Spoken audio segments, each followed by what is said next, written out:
All right, so United is one of the largest airlines in the United States.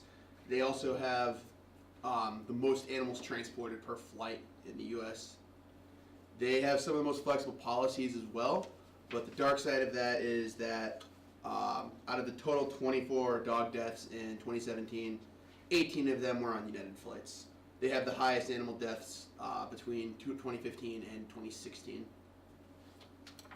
So, on March 13th of 2018, a passenger and her two children were traveling from Houston to New York with their French bulldog. And so, when they boarded the plane, the flight attendant asked the woman to put her dog in the carrier in the overhead compartment, and she was confused, and she said why. Like, she argued with her, and the flight attendant insisted that that was protocol, and she must do that before they take off for the safety of everyone on the flight.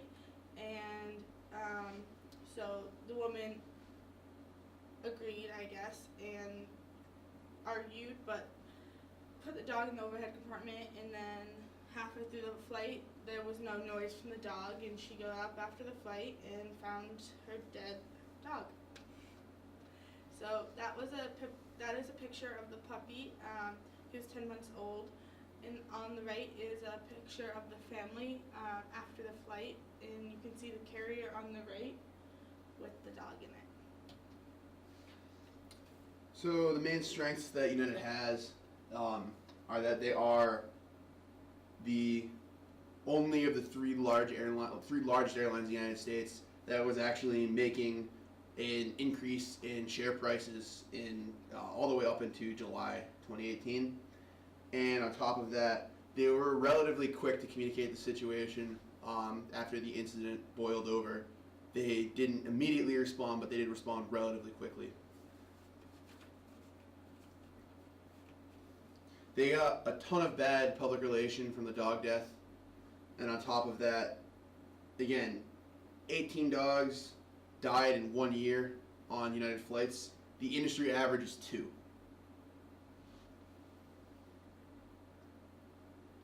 So the opportunities that arose from the situation for United is they now have the perfect opportunity to renew their policies and improve on the mistakes that they made.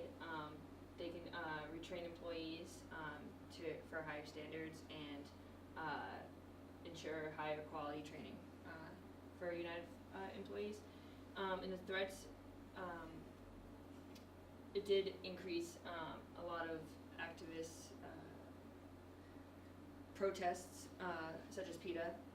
Customer satisfaction rating, it also went down 4% in 2018. So there was a lot of controversy on this incident from United. So for public's response, the first place we see this is Facebook.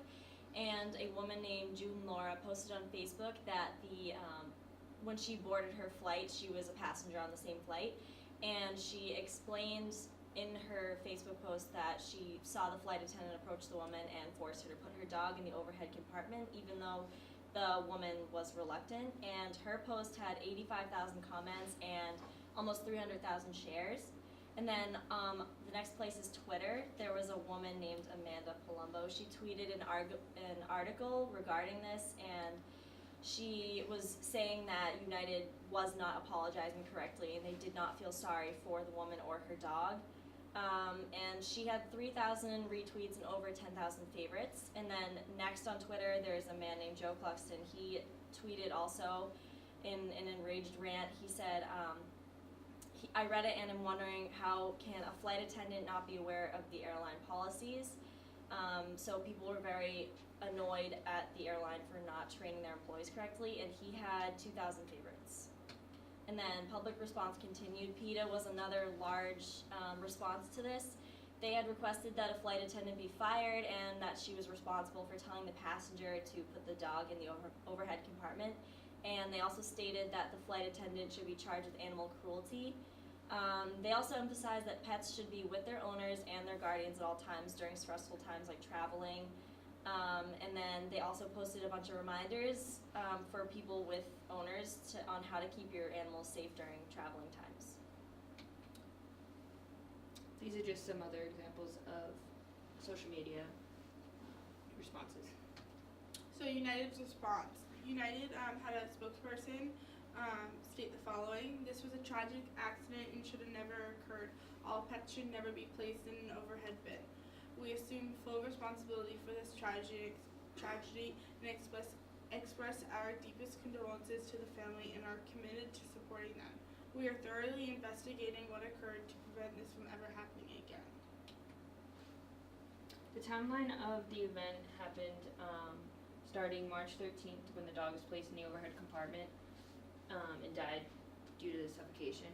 The passenger, Maggie Reminger, the owner of the dog, posted her reaction in response to the incident on Facebook and Twitter.